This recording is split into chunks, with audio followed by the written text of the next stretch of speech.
Thursday practice. Again, today, for me, this is so much more about the details, and our guys are on it today. Another step towards our preparation for Florida.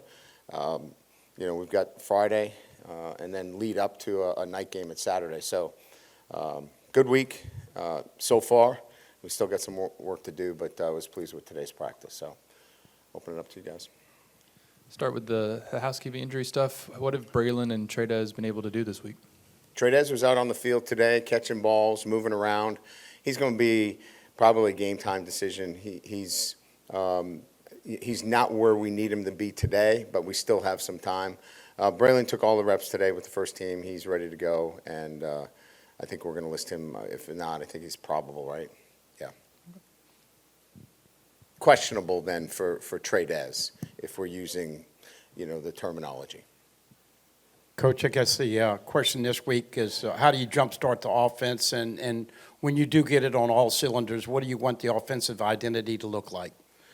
Yeah, certainly there's a process in where we need to be, and it starts with controlling the line of scrimmage like we did at times against Clemson, right? I mean, those snapshots that we had in that game were not the snapshots of how we want to play against Louisiana Tech. And we're going to need to be that kind of team that can run the football and get tough yardage wins, third and short, fourth and short. And so that's a mentality, that's physical play, and we're capable of doing it. We have to have the right mindset in terms of how we're practicing, how we're doing things. That's where the coaching comes in. That's where I come in. And that's where our focus needs to be, and being much more physical as an offense. Coach, it looks like Caleb Banks is going to make his debut this season for Florida.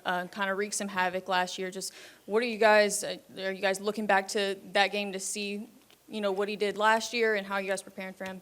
No, he's a really good player. And there were a number of guys that we played against in the SEC that have similar traits. He's a really good player. He's physical. He certainly was disruptive for us. So we're aware of him. We know that, similar to Woods at Clemson, these guys have to be, blocked and sometimes double teamed. So we're quite aware of him, know he's going to play, and we'll have to be up for the task. We were talking to Witt and Jordan earlier this week, and they just raved about Blake Baker, and it just seems like every player that we talk to on that side of the ball has some kind of story about how much trust and belief they have in him. Just his ability to relate to not only the guys in his room, but seemingly every player on the defensive side of the ball. Just how unique is that, and how has that maybe helped form the early success defensively? Well, I think they said the same thing about him last year, and we finished near the bottom of the of the SEC, and so it's not just being a great guy. What he's able to do is motivate his group. He holds the coaches accountable. He holds the players accountable. His scheme that has developed over a period of time is driven by the players.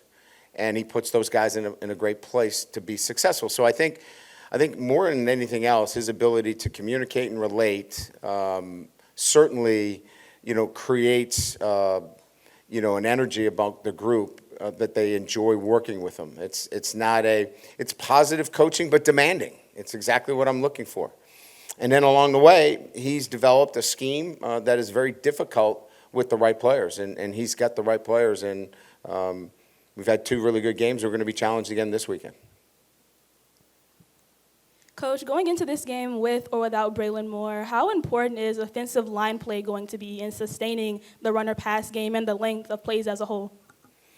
Yeah, I think it goes back to what I just said is, physicality, winning the line of scrimmage in the SEC is so crucial. If you're one-dimensional in this league, you end up on the wrong side. We saw that in Jaden Daniels last year, where we were prolific on offense, but we couldn't hold up on defense. So this is about complementing. If we're going to play really good defense, we need to complement our defense offensively, and that, for me, is much more about being physical as an offense. And I know I think I probably used that 3 or 4 times, but that's really the crux of it. We have to be more physical up front. Coach, you guys are facing a 3-3-5 defense once again this weekend. What did you sort of learn about the fits that you guys need to make in terms of playing and run, putting together a cohesive running game against a 3-3-5? Yeah, you can call it whatever you want. It's not really a true 3-3-5. You might think it is, but we see it a little bit different. This is a bracket defense. They operate out of 4 down. They'll get into 3 down. They'll get into some looks that are stack, absolutely. But we've been here late every night, watching a lot of film, building a game plan that will attack both 3 down and 4 down. Coach, you've probably been in this position many times over the years, just playing a team that some might consider desperate for a win at this point of the season. How do you put that into perspective for the guys in the locker room before the game? If you out-execute anybody that's desperate, the guy that out-executes wins over the guy that's desperate. That doesn't win games. What wins games is execution. And so that's why I say to you today, like today was important to me that our details needed to be in place, like be detailed. You know what the opponent's going to be. They're going to come in knowing that they need to win. That's not what we're doing. We're going out to out-execute our opponent and, play with poise, composure, right?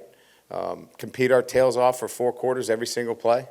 And look, at the end of the day, the teams that out-execute each other, all that other stuff kind of goes away. Brian, through 2 games, what's been the, I guess, how have you guys graded out Bauer Sharp so far? What's he been able to do for you guys? Yeah, he's, I think, graded out quite well in terms of his ability to catch the football, impact the running game. We do a lot of things with him. I mean, multiple. And I think just his ability to pick up all those things has been really good. And, again, I think when you have a physical presence like that, he allows you to do things based upon what I've been talking about. You don't want, a tight end that can't hold his own in the run game, and he certainly can do that. So catches the ball, is accountable, is a great teammate, and at the end of the day, he's going to compete his tail off for you for 4 quarters. Coach, when Carius Kern came in the spring, you said he was physically ready. Yes. He wasn't around that Saturday before the first game. Can you give us an update on him? Is he looking at tackle? Have you looked at him at guard? And also Cohen Eccles, how's his progress coming? He's out at tackle right now because of where we believe he can best help our football team this year. Whether he stays there long-term, that's yet to be determined. But right now our need is at tackle, and he's at the tackle position. We didn't have him early. He had pinched the fat pad on his knee and needed, he had a shot there, and it was a very difficult situation for him to manage early on. He's back. He's healthy. He feels good. He's taking reps with the second team, and he's going to be a really good player in time here. Cohen Eccles is doing a really good job. I mean, I think it was 80-20. You're going to see a lot more of him this weekend. I mean, it's a tight battle between him and Paul. He's doing a really nice job. Zion Williams is out. What's he dealing with? Yeah, he's in the concussion protocol. Okay.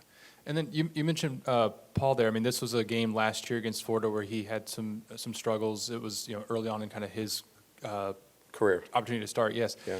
What have you seen from him since then, going into this game? Well, I mean, I think first and foremost, he's assignment correct. He's really reliable. You can trust him that he's going to do the right things. He moves his feet very well. And I think more than anything else, it's just continue to, work, staying low, playing with better pads. He has a tendency to rise up a little bit. And I thought he had a great week. And the combination of him and Cohen Eccles, I think, puts us in a really good position at that guard position. Coach, I guess the pageantry of this rivalry, it's one of the best in the SEC, arguably. Does this kind of game and the atmosphere being on your side this year, does this make you and your team more excited for a game like this, or is it just kind of another game? These guys come here to play in the SEC, right? And it's an SEC game, and Florida is going to be a great atmosphere. couple of weeks we go to Ole Miss. That'll be a great atmosphere.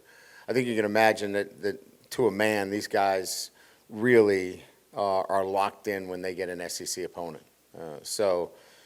This won't be a matter of who's up for the game. Both teams will be up for the game. It's kind of going back to the question that was asked earlier, is that who's the group that plays with great composure, right? And confidence in their ability, and just competes right to the end. This is going to be a close game. It's an SEC battle. For those that are coming to the game and want a 55-0 game, it's probably not going to be the case. It's going to be a hard-fought 4 quarters, and that's the SEC, and that's why they love it.